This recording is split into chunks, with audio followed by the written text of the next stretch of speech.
Would you like to know how is your AIF and PMS portfolio taxed in India? Well, this is very good question in fact, and there are a lot of investors that I come across who are equally keen to know about the taxation part of AIF and PMS. Let me just share few data points. One, in case of AIF is divided in three different categories altogether. So number one category is category one, where essentially the fund manager invests in startups. There it is a pass-through structure in the sense that whatever is the taxation which is done is not done at the fund level, and the fund manager gives you a complete report, audited report at the end of the year, and basis that you can know what is your short term and long term, and according to that, because it is invested in unlisted space where the long term becomes 24 months and not 12 months, where the long term is 12.5% and short term is 20%. So depending upon the duration of the holdings in your portfolio, the taxation is computed in that way. Similarly, in category 2 also you have a similar structure where again the taxation is not done at the fund level, rather it is done at an investor level, and the similar tax rates are applicable there as well. In fact, there is something called private credit where you accrued interest from the companies where your money is gone for lending. That is the time you will have a different structure where it adds up to your income and you will have to pay the full tax there. But in case of category 3, the regulations suggest that all the taxation which is short term or a long term is to be paid at the instrument level.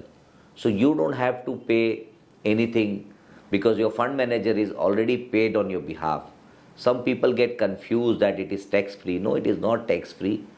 It is taxed, but it is taxed at the instrument level. How is the PMS treated then? In PMS, you have something called long term and short term.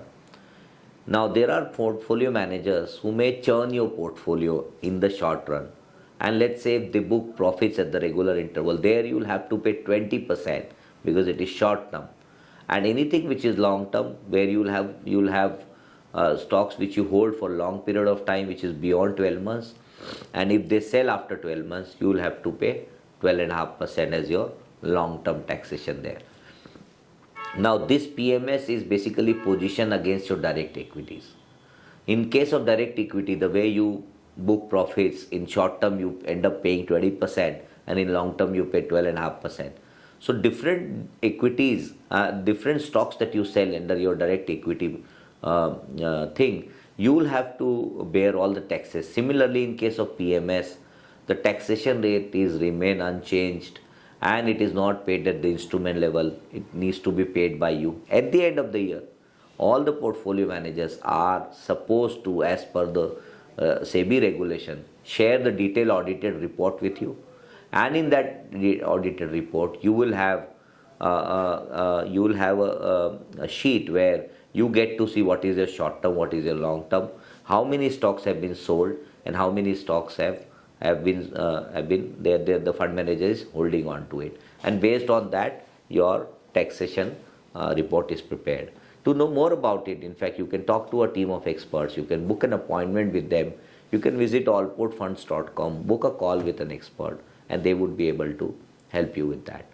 To know more about it, I'm happy to share more details about it, but we are not a chartered accountant. So one disclaimer here is that please talk to your chartered accountant also before you consider investing. Thank you.